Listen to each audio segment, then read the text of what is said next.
Bueno, ¿cómo estamos en el día de hoy, iglesia? ¿Contentos? Si ve a alguien al lado que tenga cara de ladrillo, dígale, hermano, mete la actitud que el Señor, hoy es el día del Señor. Estamos en una fiesta, no la burra. Bueno, ¿quiénes vinieron hoy a escuchar la palabra de Dios? Dios hoy te va a hablar.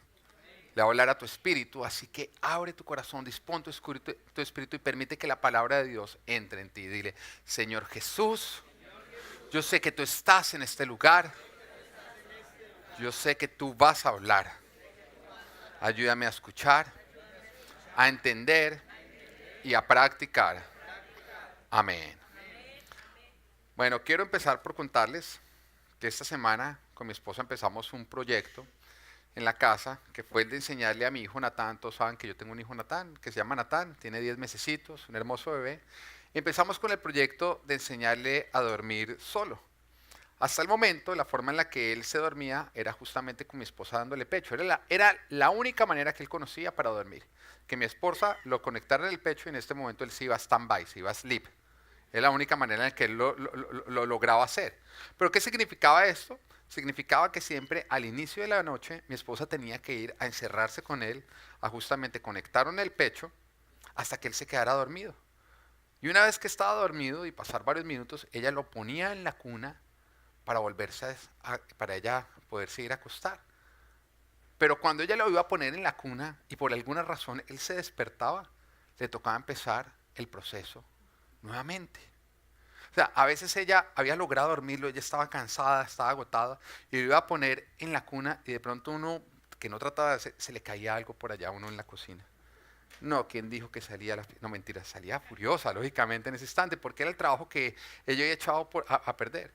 Y las noches en que él se despertaba varias veces, pues tocaba hacer este proceso varias veces. Eso significaba varias paradas de mi esposa, varias dadas de pecho, varias vueltas a levantar, varias puestas en la cuna, varias vueltas a despertar, varias vueltas a mantar, hasta así lograrlo a lo largo de toda la noche.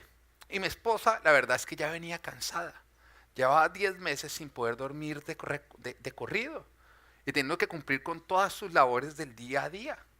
El otro día vi un meme que habían puesto en Facebook con el cual me sentí muy identificado porque mostraban a un hombre que escuchaba que le decían algo y soltaba una carcajada toteado de la risa y el meme decía, mi reacción cuando alguien sin hijos me dice que está cansado. ¿Ah?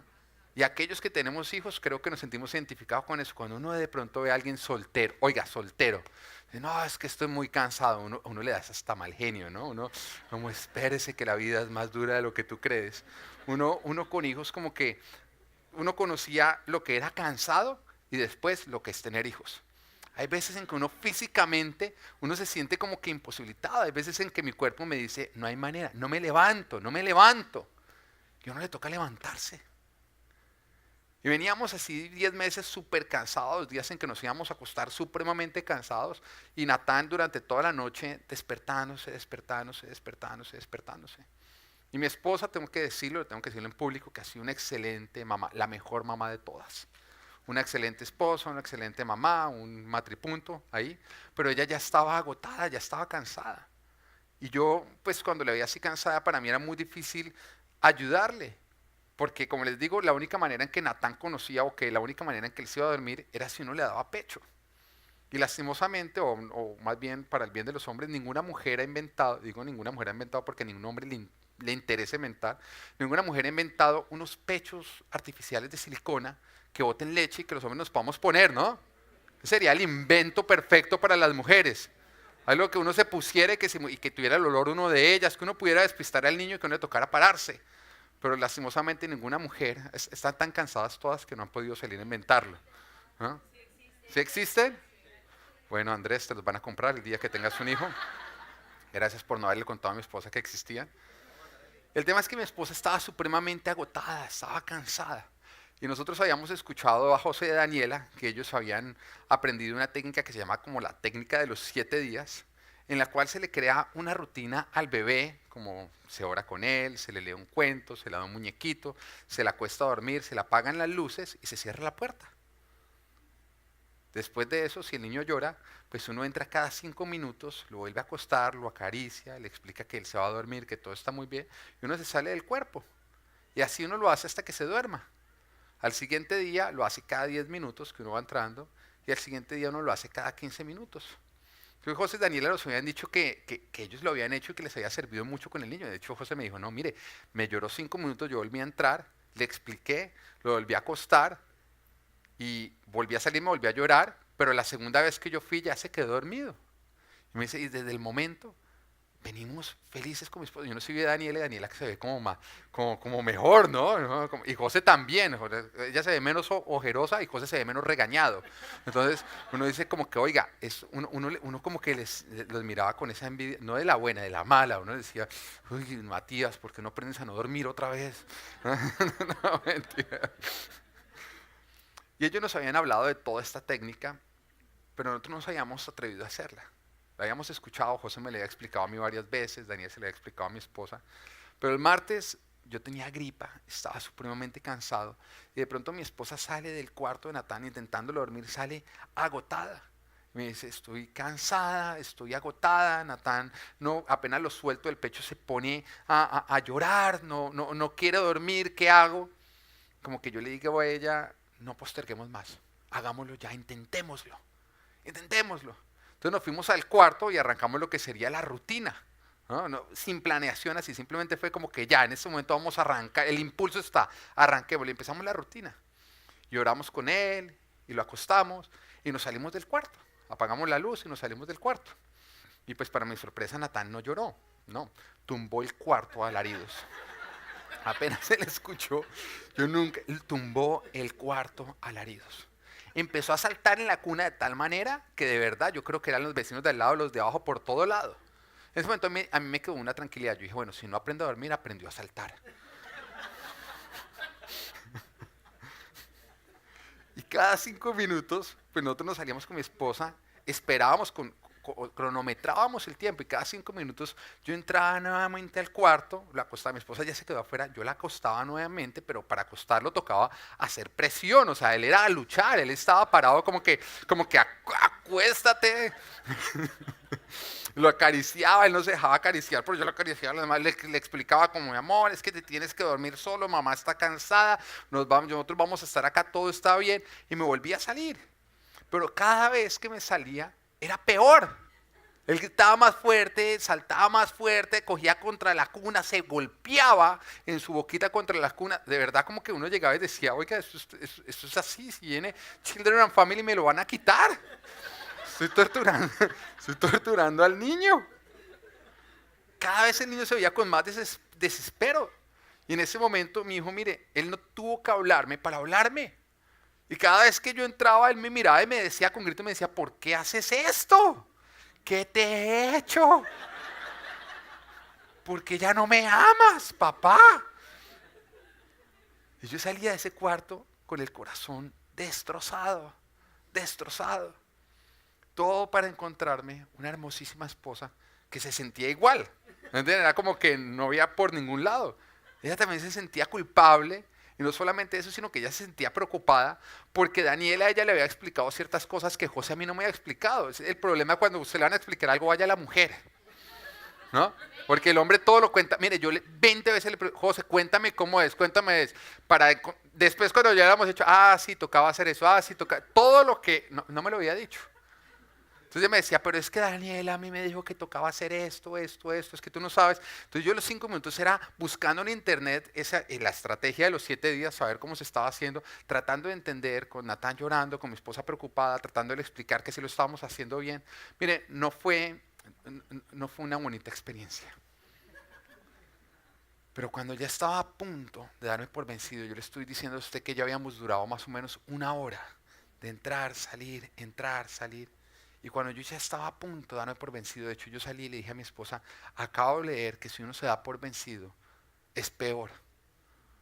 Porque si uno lo vuelve a intentar más adelante, ya sabe que lo logra uno romper, que lo hace a uno rendir. Por lo tanto, si uno le iba a tomar 1 hora, ahora va a tomar 2 horas. Sí, pero estoy que me doy por vencido. ¿Qué hacemos? ¿Nos damos por vencidos? Él de pronto a los 5 años aprendió a dormir solo.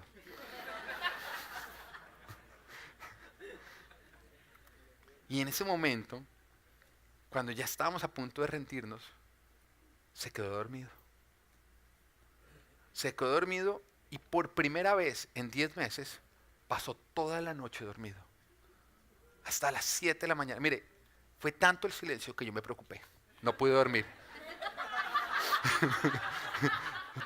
¿Estará bien? ¿Se desmayó? ¿Algo ocurrió?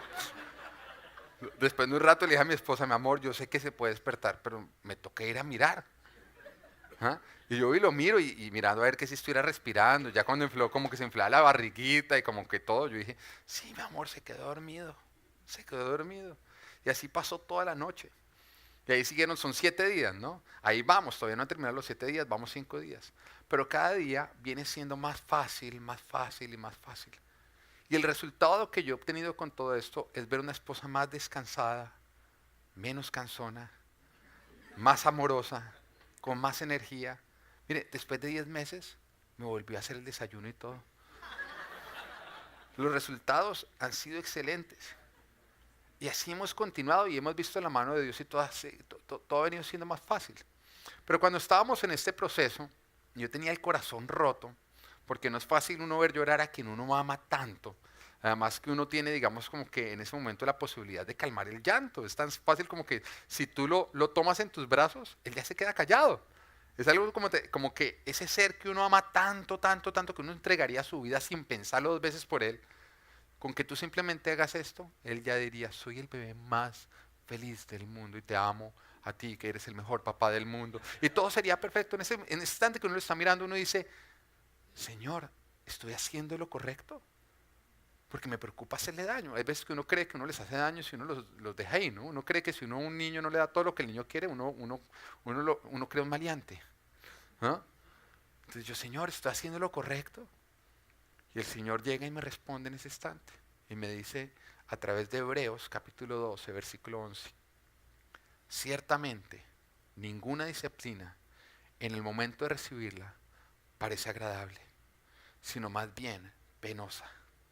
Sin embargo, después produce una cosecha de justicia y paz para quienes han sido entrenados por ella.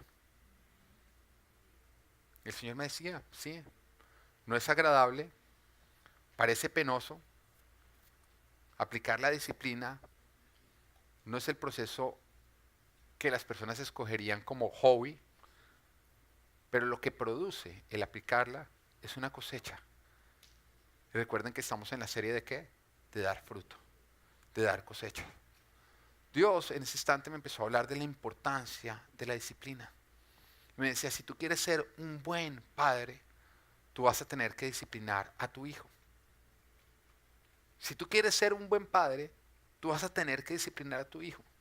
Mire, yo por un instante yo entendí que yo no podía esperar a que mi hijo fuera una mala persona para lamentarme el no haberlo iniciado o el no haber empezado a disciplinarlo.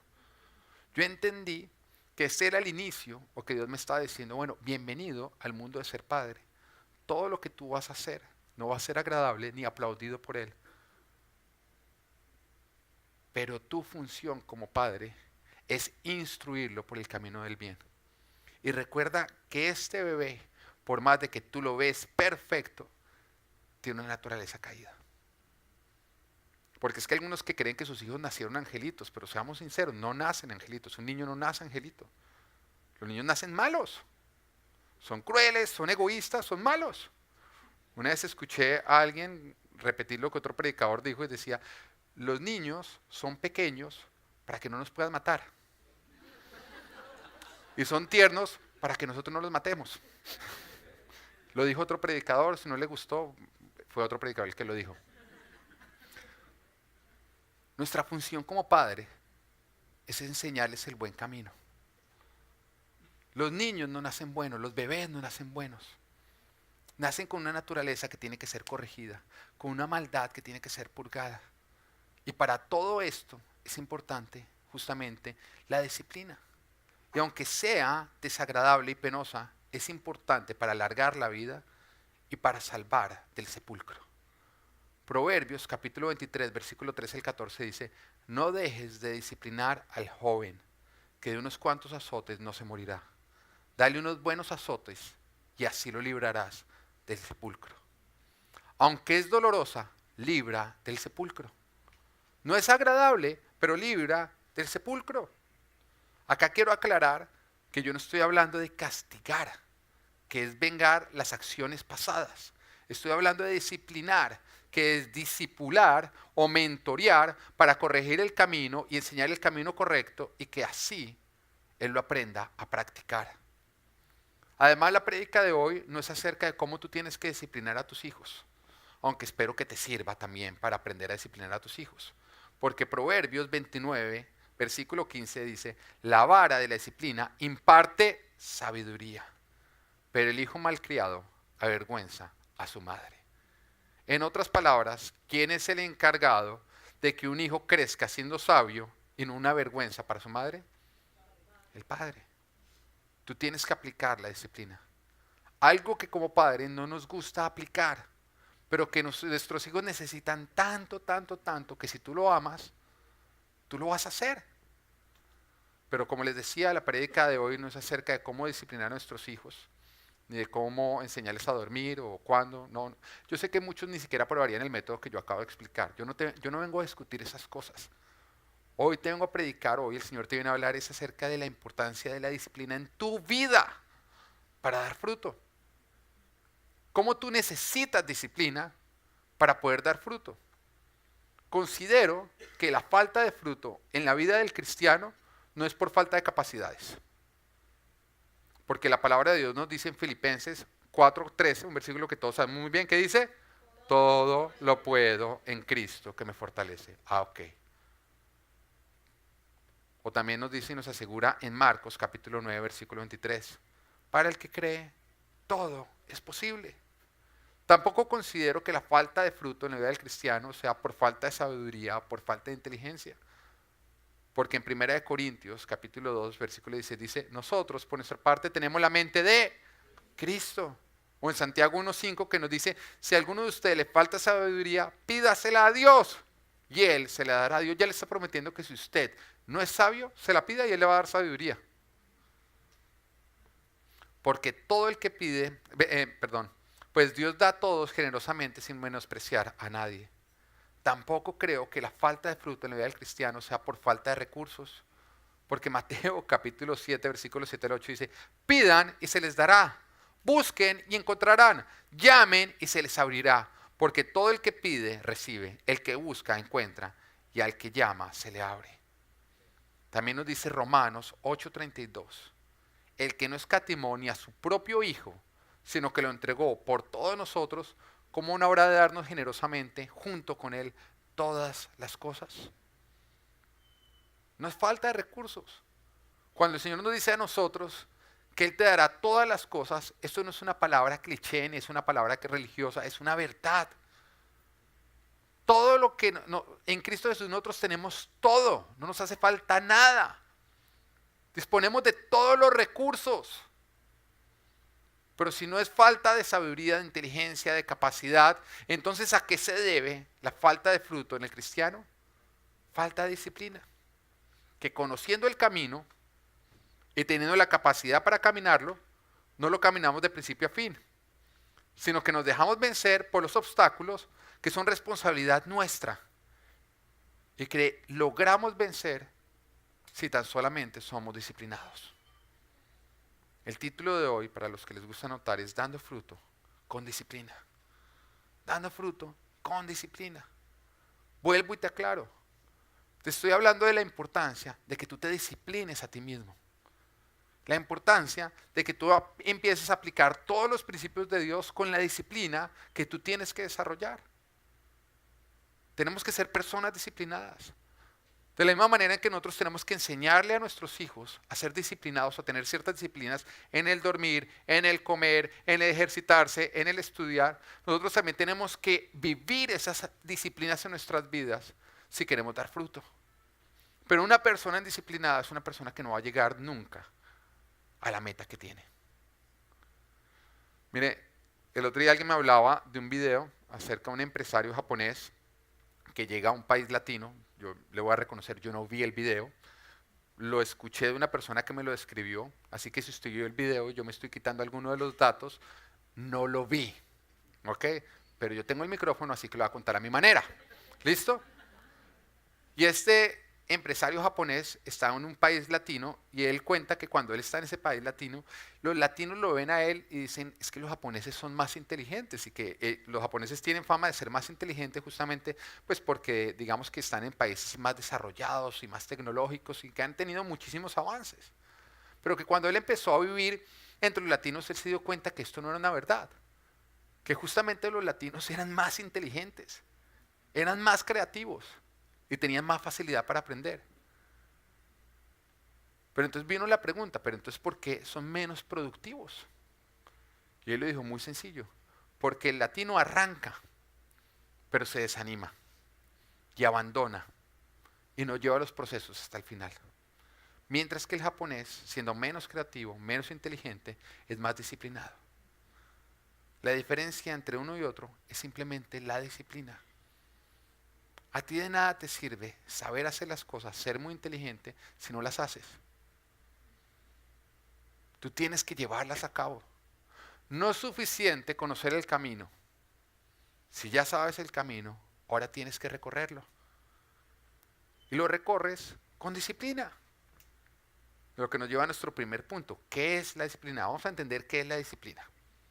La disciplina es la capacidad que tiene una persona para poner en práctica una serie de principios, tanto para la ejecución de ciertas tareas, como para las actividades cotidianas, como para su vida en general, con el ánimo de obtener resultados que él se ha propuesto. Cuando hablamos de la vida del cristiano, a lo que nos referimos es que si nosotros ya conocemos el camino que produce vida, que lógicamente es la palabra de Dios, disciplina es que decidimos recorrerlo con constancia, venciendo toda oposición. Y que de esa manera nosotros vamos a obtener el resultado que nos estamos proponiendo. Proverbios capítulo 6, versículo 23 dice, el mandamiento es una lámpara, la enseñanza es una luz y la disciplina es el camino a la vida. Te voy a explicar este versículo, lo vamos a desglosar. Dice, el mandamiento, que es la palabra de Dios, es una lámpara. ¿Ok? Es una lámpara. Pero una lámpara no sirve de nada si está apagada. Para que la lámpara sirva, tú la tienes que poder encender. Entonces viene la siguiente parte, nos dice, la enseñanza es una luz. El mandamiento se convierte en enseñanza cuando es aprendido o cuando es estudiado. En ese instante el mandamiento pasa de ser lámpara apagada a una lámpara encendida. Tú tienes la responsabilidad de estudiar la palabra de Dios, de aprenderla. Nosotros como iglesia la enseñamos, pero es imposible enseñarle a quien no quiere aprender. Y lo que tú aprendes acá en la iglesia no es suficiente, tú tienes que ir a escudriñar e ir a atesorar. En ese instante, cuando tú lo haces, cuando tú aprendes el mandamiento, cuando tú aprendes la palabra de Dios, tú acabas de encender la lámpara. Ya la encendiste, ya tú puedes mirar lo que antes no podías ver, ahora tú puedes ver con mayor claridad. Pero una vez que tú prendes la lámpara y tú logras ver el camino que te conviene, el que tú quieres tomar, y el camino que debes evitar, ¿qué tienes que hacer entonces ahora? Caminar. Caminar. Recorrer el camino. Si ya encendiste, si ya ves el camino, simplemente da los pasos para recorrer el camino que tu fe te está mostrando. Y eso se llama disciplina. Disciplina es recorrer el camino que nuestra fe nos está mostrando desde el principio hasta el final. Cuando Jesús sana a un paralítico, en ese instante le da la capacidad de caminar, pero también le da una instrucción. No solamente le da la capacidad, sino que le da una instrucción. La encontramos en Juan capítulo 5, versículo 8, que nos dice, levántate, recoge tu camilla y anda, le contestó Jesús. Si Jesús le estuviera dando esta instrucción al paralítico, sin antes haberlo sanado, sería como injusto, ¿o no? Sería como hacerle bullying en ese instante al paralítico, ¿o no? Un paralítico, uno que le dice, bueno, me hace el favor, se me levanta de esa silla, me la cargue, me la lleva hasta el carro. Uno ve uno haciendo, uno dice, oiga, por favor, está haciendo bullying. Pero él ya había dado la capacidad de hacerlo. En otras palabras, el Señor ya había encendido la lámpara. Este ya podía ver o caminar en este caso, pero ahora tenía que actuar. La disciplina es usar la capacidad que Dios te ha dado para levantarte, tomar tu camilla y andar, para hacer aquello que Él te está llamando a hacer, para ver el fruto que Él quiere que tú empieces a dar. El fruto que debía dar el paralítico era el de caminar, era el de caminar. Pero lastimosamente hay muchos cristianos que son ex paralíticos, que ya han sido sanados, el mandamiento ya se ha convertido en una enseñanza, pero que están dormidos en la camilla sin caminar, esperando a que venga otro a cargarlos o que el Señor lo haga por ellos. Y por esa razón no están dando fruto en sus vidas. Dios te da capacidades, instrucciones, pero jamás nos da tierras. Estas tienen que ser conquistadas por nosotros. Toda tierra tiene que ser conquistada. En otras palabras, Dios te capacita, te dice cómo, cuándo y dónde hacerlo, pero tú tienes que salir a hacerlo. Y solo se obtienen las tierras, nuestras metas, nuestros propósitos, cuando aplicamos con disciplina lo que Dios nos ha enseñado.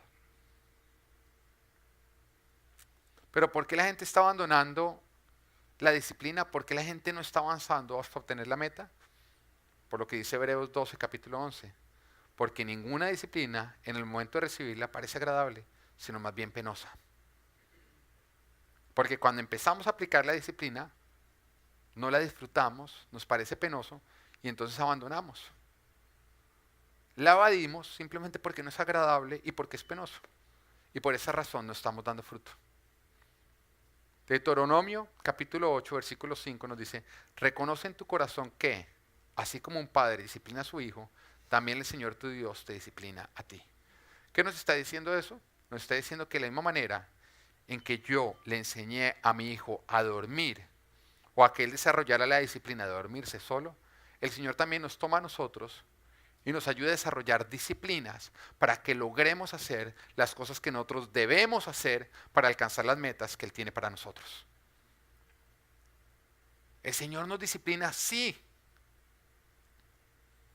Nos enseña a vivir para que podamos dar fruto.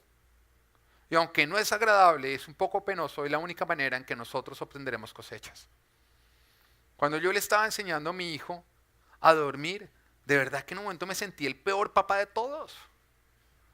Verlo así llorar, yo decía, menos mal que no hay nadie acá conocido. Me sentía culpable, sentía que si Children Family en ese momento tocaba la puerta me quitaban el niño. Pero cuando mi hijo aprendió a pasar la noche, yo me sentía como que, oigan, yo merezco una medalla. ¿No? Uno camina diferente. Yo ya entendí por qué José, a todo el mundo que conoce, le cuenta cómo le enseñó a su hijo a dormir. No deja de contar la historia. Porque uno se siente como orgulloso en ese instante. Porque uno ve que su hijo en ese instante está mejor de lo que estaba antes. Antes dependía totalmente de la mamá del pecho para poderse quedar dormido. Ahora él ya está dando fruto por sí solo. Pero para todo esto es importante o se necesita la disciplina. Para que tú puedas ser disciplinado, no te enfoques en lo desagradable ni en lo penoso, sino en la cosecha que produce el aplicar con disciplina lo que Dios te está diciendo. Sembrar no es rico, es trabajoso y es penoso, pero la siega produce alegría. Enfócate en las siegas, porque te va a llegar el tiempo de recoger. Porque como dice Proverbios, capítulo 14, 23, dice, todo esfuerzo tiene su recompensa, pero quedarse solo en palabras lleva a la pobreza. Lo que nos lleva al punto número 2. Enemigos de la disciplina. Porque muchos dicen, sí, no, yo sé que tengo que ser disciplinado, pero es que ¿cómo no lo logro? Bueno, vamos a identificar los enemigos más comunes y cómo podemos vencerlos. El primero es quedarnos esperando el momento oportuno. ¿No? Uno sabe lo que tiene que hacer, pero uno como que no, es que estoy esperando el momento oportuno para hacerlo. Te voy a decir algo acerca de los momentos oportunos. Jamás llegan. Jamás llegan. Dicen, no, es que la próxima semana empiezo la dieta.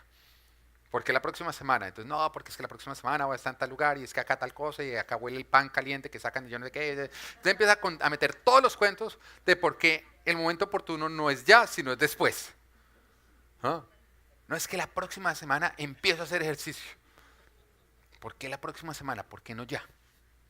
No, porque es que lo que pasa es que... Y tú te metes unos cuentos a ti mismo siempre para estar postergando. Porque siempre que tú haces planes a futuro, tú dices, no me tengo que preocupar en el presente, porque ya en el futuro me ocuparé de él. En otras palabras, postergar es tomar algo que tú tienes que solucionar y ponerlo en manos de tu futuro yo para que lo solucione. Es ser conchudo. Porque las cosas no las tiene que resolver el futuro tú, las tienes que resolver tú. Deja de postergar. El mejor momento para empezar es ya y ahora. ¿Por qué? Porque el presente es el único momento en el cual tú puedes tomar decisiones y llevar a cabo acciones. ¿Hay alguien que pueda tomar decisiones en el futuro y llevar a cabo acciones en el futuro? Que yo sepa, el único momento en el cual nosotros tenemos control de lo que hacemos es en el presente. Porque nadie puede cambiar ni su pasado, ni nadie tampoco tiene control sobre su futuro. Es por esa razón que deja de meterte ese gol. Deja de esperar el momento oportuno. El mejor momento para llevar a cabo algo es ya. La mejor manera de llevar a cabo algo es empezar. Tocaba dar un secreto que es muy sabio y muy verdadero. La mejor manera de llevar a cabo algo es empezar. Pero también es la parte más difícil. Es como cuando uno empieza a empujar un carro que está varado, ¿no? Ponerlo al principio en movimiento es la parte más complicada. Porque una vez que él ya empieza a moverse, el mismo movimiento te empieza a ayudar. Es por esa razón que si tú quieres desarrollar una disciplina, empieza por vencer el primer obstáculo, que es el más complicado. Arrancar. Arranca. Arranca. Empieza. No importa si tú empiezas con el movimiento que vas a necesitar más adelante. Donde tú pongas en movimiento aquello que no está en movimiento, el mismo movimiento te va a llamar a más movimiento. De pronto tú dices, sí, es que nunca he hecho ejercicio. Empiece hoy. No, pero es que ahorita no estoy en condiciones para trotar. No es como que un día tú te levantas con el six-pack y con el estado físico. Salga a caminar. Empiece por un movimiento. Dele movimiento, que el mismo movimiento se va a encargar de llamarle a usted a más movimiento. La mejor manera de llevar a cabo algo es empezar. Empieza a empujar. El segundo enemigo de la disciplina es la pereza. Yo creo que ese es el más común, ¿o no? Uy, es que qué pereza. Proverbios capítulo 13, versículo 4 dice, el perezoso ambiciona y nada consigue. Oye, algunos bostezaron. El diligente ve cumplidos sus deseos. Acá nos muestra una diferencia. Acá está el perezoso que nada consigue. Y por otro lado está el diligente, que es el que lleva a cabo todos sus deseos. Mire, algo que yo he aprendido acerca de la pereza es que no se quita cuando uno hace pereza, sino que da más pereza. ¿O no es así? Es uno que usted dice, ay, no venga cuando le suena el despertador, y usted lo apaga y usted dice, no, 5 minuticos más, 5 minuticos más. A los 5 minutos uno no sale como, ya se me quitó. A los 5 minutos usted dice 5 más, 5 más, 5 más, 5 más. Y el único momento en que a usted se le quita la pereza es cuando usted empieza a meterle movimiento a su día. A uno se le quita la pereza cuando usted ya está en la ducha y está ya bañándose, ¿o no? A usted se le quita la pereza cuando ya se está vistiendo, o por lo menos dice, no, todavía no se me ha quitado. Tiene menos que cuando se está levantando. La única manera en que usted puede vencer la pereza es con la diligencia. Porque la pereza produce más pereza. La diligencia produce más diligencia. En otras palabras, párate de la cama, vence la pereza y deja de creer que por estar acostado se te va a quitar. Aquellos que dicen, no, es que tengo pereza, entonces estoy esperando que se me quite. No se te va a quitar. La pereza toca vencerla con diligencia. Levántate de la cama. Levántate de la cama. Haz lo contrario a lo que tu pereza te está diciendo que debes hacer. Porque la única manera en que tú vas a vencer la pereza es no siguiendo la pereza, sino luchándola con diligencia. Proverbios capítulo 6, versículo 9 al 11. Perezoso, ¿cuánto tiempo más seguirás acostado? ¿Cuándo despertarás de tu sueño? Un corto sueño, una breve siesta, un pequeño descanso, cruzado de brazos, y te asaltará la pobreza como un bandido, y la escasez como un hombre armado. Tú vas a vencer la pereza cuando la luches con diligencia. La única manera en que la disciplina se desarrolla es cuando la practicamos. Bueno, ¿cuál es otro enemigo? La impaciencia. El no ver los resultados que nosotros quisiéramos ver rápidamente, ¿no? Arrancamos, pero cuando no vemos los resultados que nosotros quisiéramos obtener, entonces abandonamos la tarea y nos ponemos a hacer algo diferente. Fuiste al gimnasio un día y te quemaste, pero saliste, tenía la misma barriga cervecera, entonces no volviste. Ay, no, es que yo fui al gimnasio y no obtuve el six-pack. ¿Cuántas veces? No, un día, pero usted era todo lo que hice ese día. Una vez me acuerdo que cuando yo tenía cerca como de 20 años, 20, 21 años, me fui a vivir a otro país y el cambio, digamos, como de alimentación, el no tener la comidita de la casa todos los días, pues hizo sus efectos, ¿no? Y metí una engordada, pero no fue una engordada, digamos, como que hay gente que dice, no, estoy gordo, y uno, ¿de verdad gordo? No, no, no, gordo. O sea, con decirle que me decían de cariño gordo. Cuando ustedes sus amigos le dicen de cariño, hola gordo, no, no lo están ofendiendo, no, simplemente es como tierno, usted ya pasó, digamos, como que uno ya se siente como que el punto de no retorno, ¿no? ¿No? Porque ya ni siquiera es un estado, sino es una identidad, ¿no? Ya me decían gordo mis amigos, ¿entienden? Era como no estás gordo, ya eres gordo, ¿no? Entonces yo estaba en ese punto.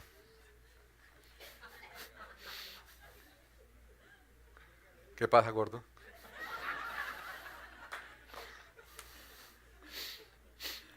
Entonces yo dije, no, yo no me voy a dar por vencido, yo voy a vencer esto. Y entonces entré en una dieta, no voy a decir exactamente qué dieta porque no quisieron pagar publicidad, entonces, pero arranqué una dieta. Y lógicamente lo primero que yo hice cuando arranqué la dieta fue comprar una báscula, ¿no? Y arranqué la dieta, pero esa dieta la verdad es que me hizo un cambio totalmente en lo que era mi alimentación. Y el primer día, mire, yo me sentía que me iba a desmayar. Yo me sentía que me iba a desmayar, yo me sentía como un zombie caminando y yo decía, no, esto está muy duro. Pero al tercer día yo dije, bueno, ya se tienen que ver resultados. Así que fui y me paré en la báscula y no encontré resultados. Entonces cogí, hice algo muy sabio. Me di una pataleta y salté encima de la báscula y la rompí. Le dije, no, fuera de que no bajé. Pero mire, fue lo mejor que me pudo haber pasado. Ya que al no poder medir los resultados, entonces yo no pude basarme en resultados rápidos. Pero continué con mi dieta, continué con mi dieta, continué con mi dieta, continué con mi dieta, continué con mi dieta. Hasta que un día empecé a darme cuenta que los pantalones se me caían. Y de pronto saqué ese jean que era el jean favorito, pero que ya no me cabía. Ese que uno, todo el mundo dice, bótelo. Uno, no, es que uno cree que nunca va a volver. Todo el mundo tiene un jean favorito, ¿no? El que uno dice, no, es que se me ve mejor, es que esto fue hecho para mí. Todo el mundo tiene ese jean, ¿sí o no? Porque donde uno se le lleguen a botar, uno... Entonces saqué ese jean, que era mi favorito, pero que ya cada vez que yo lo miraba con nostalgia, ¿te acuerdas? Esas épocas en que tú y yo podíamos ser no solo. Y me lo puse y me quedó bueno el jean. Pero no fue ahí mismo, fue ya con el paso de las buenas semanas y las buenas semanas. Mire, en ese momento entendí que en la vida yo no podía esperar resultados rápidos.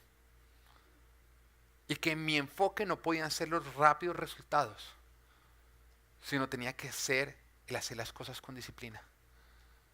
Cuando nos arrancamos la iglesia, yo jamás había tocado un instrumento. Lo único que había tocado era el triángulo. En el colegio uno le tocaba en el triángulo, de pronto la flauta que uno sabía, el Happy Verde, ya.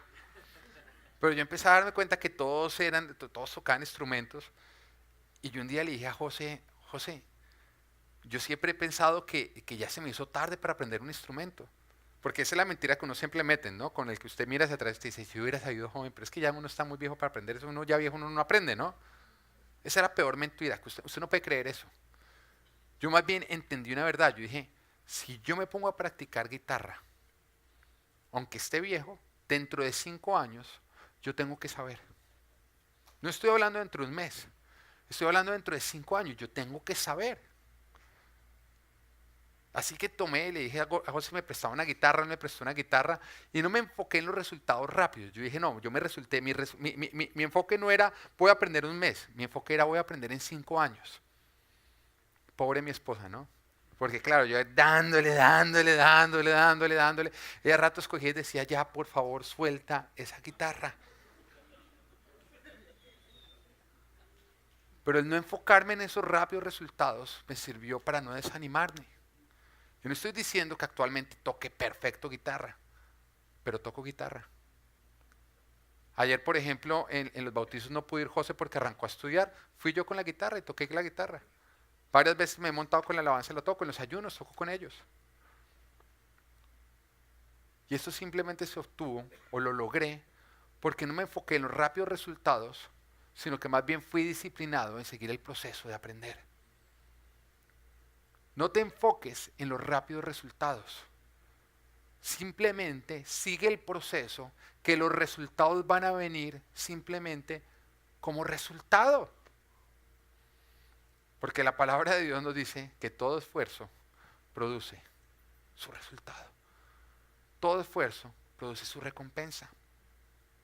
Y entre más recompensa tú estás esperando, más paciencia tienes que tener y mayor perseverancia, independiente del resultado que estés obteniendo.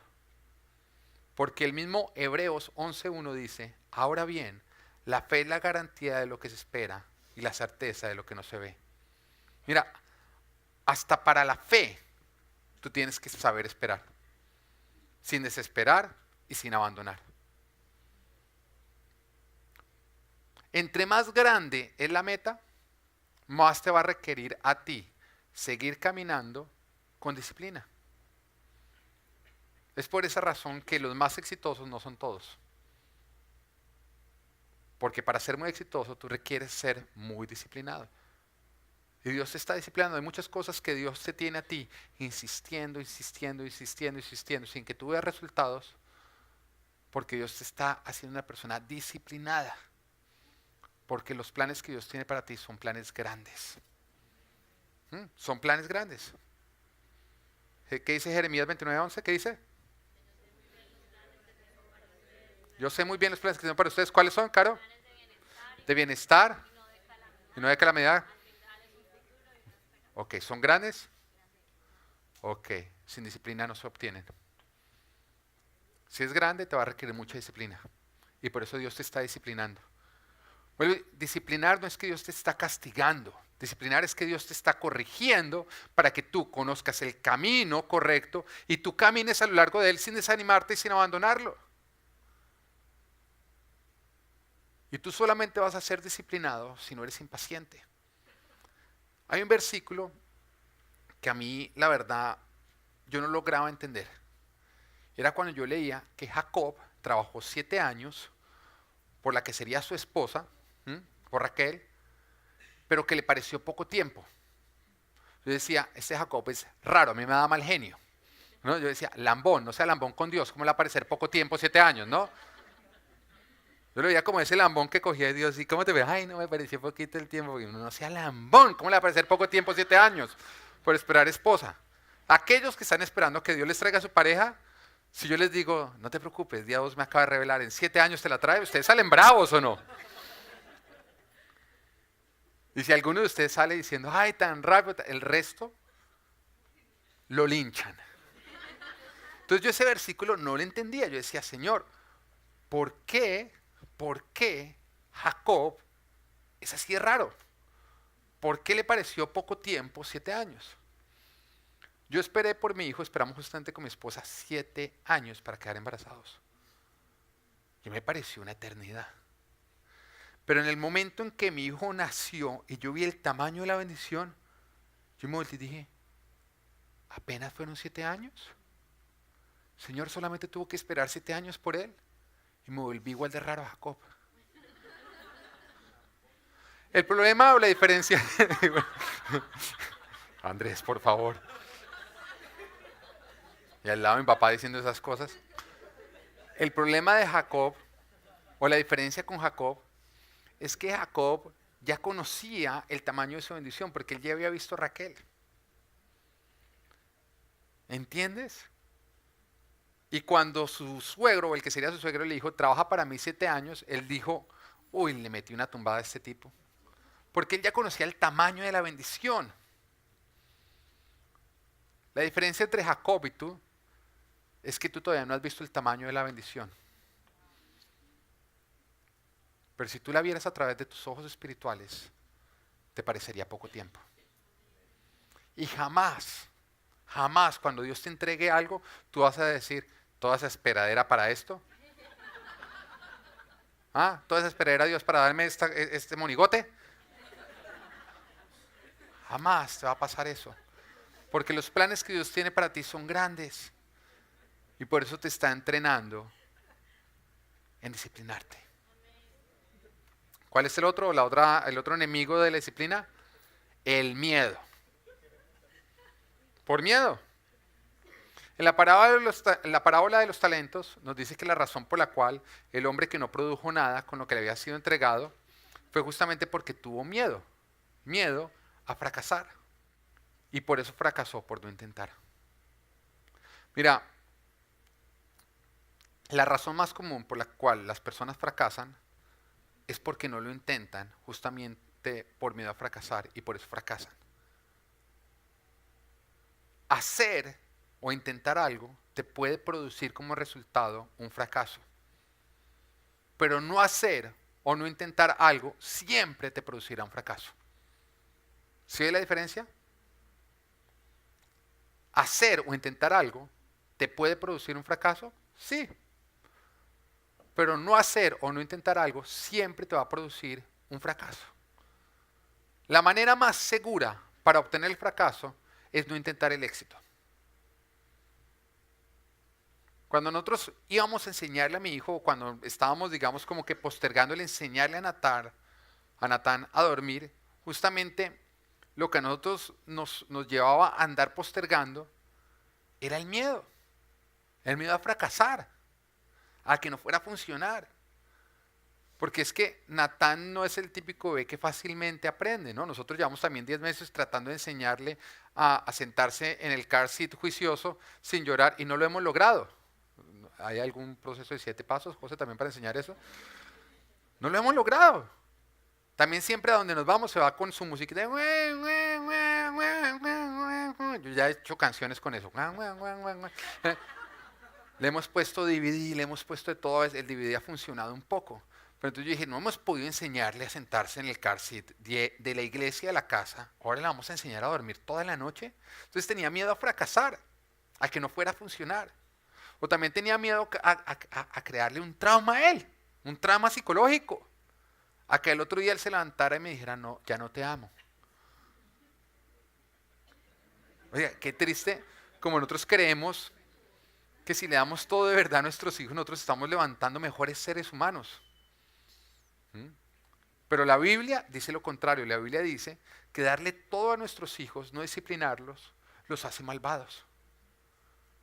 Proverbios 5, versículo 22 al 23 dice, al malvado, ¿de qué nos está hablando? Del malvado. Lo atrapan sus malas obras. Las cuerdas de su pecado lo aprisionan. Morirá por su falta de disciplina. Perecerá por su insensatez. Oiga, la disciplina o la falta de disciplina es justamente lo que le ocasiona la muerte. Cuando tú no disciplinas a tu hijo, tú no le estás haciendo un bien, lo estás llevando al sepulcro. Porque un niño no tiene la manera de conocer el camino correcto, por eso necesita de un papá que se lo enseñe, que se lo ayude a caminar. Proverbios capítulo 5, artículo 22 al 3 dice, al mal... perdón, ya lo leí. Dice eso. ¿Cuál es el otro, digamos, enemigo de la disciplina? El desorden. El desorden también es típico. Que una vez te digo, el desorden es falta de disciplina, ya que el orden es el resultado de la disciplina. Y la disciplina da como resultado el orden. La falta de planeación. La falta de planeación siempre te va a llevar a terminar o con ese proyecto a que quede a medio hacer. ¿Se acuerdan también cuando el Señor Jesús decía que antes alguien de arrancar una torre se tenía que sentar a planear, a calcular? Porque si no, iba a quedar como el hazmerreír. Una torre a medio hacer. La falta de planeación, ese desorden, te lleva a que todo en tu vida sea una torre a medio hacer. El primer paso para nosotros arrancar con disciplina es sentarnos a planear, a calcular. Los pasos de la administración son planeación, cuando tú dices, bueno, ¿qué voy a hacer y cómo lo voy a hacer? Preparación, donde tú alistas todo lo necesario para llevarlo a cabo. Ejecución, arrancas a hacerlo. Control, cuando tú vas mirando que todo se vaya haciendo de la manera correcta y vas haciendo las correcciones necesarias para poder terminar el proyecto. Tú no tienes tiempo porque no tienes una agenda. Tú no tienes dinero porque no tienes un presupuesto. Hay algunos que están esperando a tener tiempo para tener una agenda, a tener dinero para tener un presupuesto. No va a ocurrir. No va a ocurrir. No va a ocurrir porque este orden, el tú planear, el tú calcular, el tú ordenar, se convierte justamente en ¿qué? Se convierte en lo que a ti te permite empezar a caminar hacia esa dirección. Es tu columna vertebral. Tú no vas a tener tiempo ni dinero para llevar a cabo algo cuando tú no te sientas a calcular para sacar tiempo y dinero para poderlo llevar a cabo. Sin embargo, todos esos son obstáculos que deben y tienen que ser vencidos. ¿Por qué? Porque como nos dice el punto número 3, la disciplina es la clave para obtener cosechas. La disciplina es la clave para dar fruto. Proverbios capítulo 13, versículo 18 dice, el que desprecia a la disciplina sufre pobreza y deshonra. El que atiende a la corrección recibe grandes honores. Pongamos un ejemplo, lo que sería una relación sentimental. La primera etapa de una relación sentimental es una cosecha de enamoramiento. ¿Mm? Por eso hay una relación sentimental, porque hay una cosecha de enamoramiento. Pero los expertos nos dicen que en promedio dura más o menos 2 años. Esto no quiere decir que después de que pasen esos 2 años, usted tiene que entrar en una etapa de aguante hasta que la muerte lo separe. No. Esto lo que quiere decir es que si tú quieres nuevas cosechas, te va a requerir seguir sembrando y que se siembra con disciplina. El problema del enamoramiento, que es la primera etapa en la que entra siempre una persona que arranca o cuando entran un hombre o una mujer, una relación amorosa, es que no requiere ninguna disciplina, sino que se empieza a dar por sí sola. Es como esa química o es esa primera cosecha que Dios da. Pero como no requiere disciplina, entonces se convierte en una etapa muy egoísta, que es acerca de lo que yo siento, de cómo Él me hace sentir a mí, de cómo yo me siento sin esa persona. Es supremamente egoísta, es acerca de lo que tú estás sintiendo. Pero cuando se acaba el enamoramiento, se necesita de amor para producir más enamoramiento. Y el amor sí exige disciplina.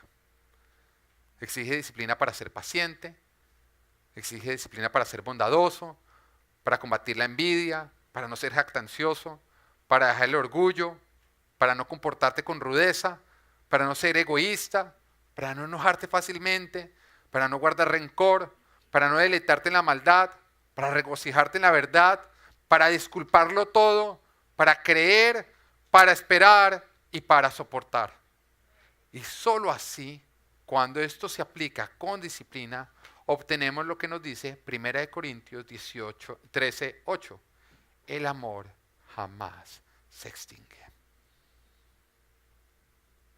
Aquellos que dicen, se me acabó el amor, muy sencillo.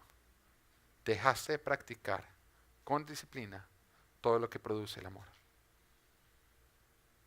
No se te acabó el amor, se te acabó la disciplina. Se te acabó la disciplina. Se te acabó la disciplina en tu relación. Pero aquellas personas que dicen, no, es que yo no le hablo ya lindo a mi esposa porque es que no lo siento, es que no me nace. La disciplina nunca se hace porque te nace o porque lo sientes. Porque la disciplina antes requiere vencer eso que a ti te nace y que tú sientes. Aquella persona que siempre está haciendo lo que quiere es la persona menos disciplinada. Disciplina es no hacer lo que tú quieres, sino más bien hacer lo que tú debes. Pero si disciplina fuera hacer siempre lo que nosotros queremos, no necesitaríamos disciplina, ¿o no? Tú eres disciplinado para comer porque no comes todo lo que quisieras comer. Tú eres disciplinado para el ejercicio porque no haces ejercicio cada vez que tú quieres hacer ejercicio. Tú eres disciplinado en lo que tú quieras, métele cualquier actividad que te requiera disciplina porque no haces lo que tú quieres, sino haces lo que tú debes. Yo le estoy enseñando a mi hijo la disciplina de dormir, solo porque requiere que él deje de dormir como a él le gustaría dormir, pegado a la pucheca de mamá y que mamá está ahí al lado para que cuando él diga, ¡ah!, pecho en la boca. Que nada más a la boca y pecho en la boca. Eso es lo que él quisiera. Disciplina es, hijo, no vas a dormir como tú quieres. Vas a dormir como es correcto que tú duermas. Porque mamá necesita descansar, tú necesitas descansar y papá también necesita descansar. Disciplina es no hacer lo que yo quiero para obtener lo que sí quiero. Si a ti se te está acabando el amor en tu relación y amor es lo que quieres, no hagas lo que quieres. No te comportes con rudeza a pesar de que te quieres comportar con rudeza. No seas impaciente con tu cónyuge a pesar que lo que quieres es ser impaciente con él.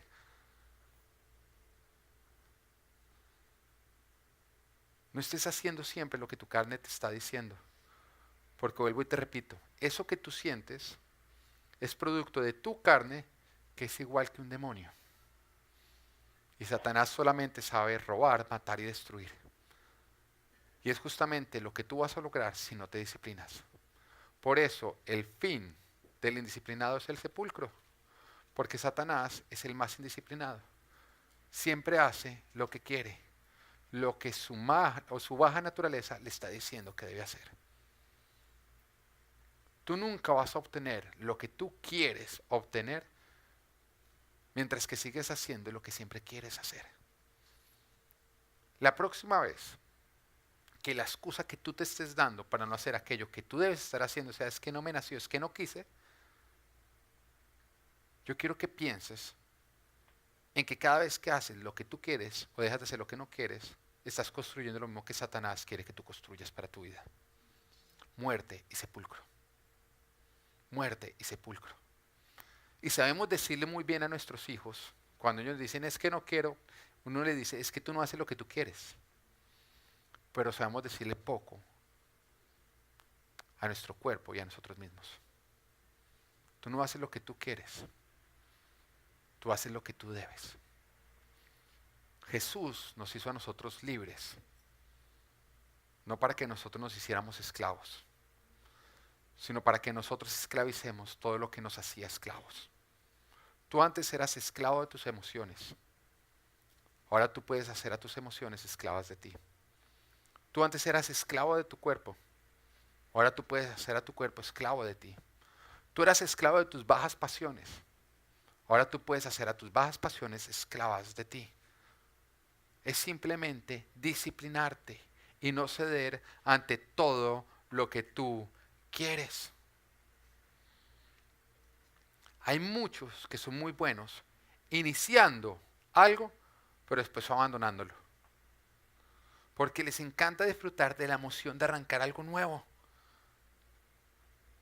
Pero que lo abandonan cuando eso que estaban haciendo les exige algún tipo de disciplina para poderlo continuar. La vida se parece un poco como a esos juegos esos trailers de juegos como que a ti te dejan probar el juego para ver si tú lo quieres jugar o no. Y te dan una partecita del juego y te dejan jugar y tú lo empiezas a disfrutar.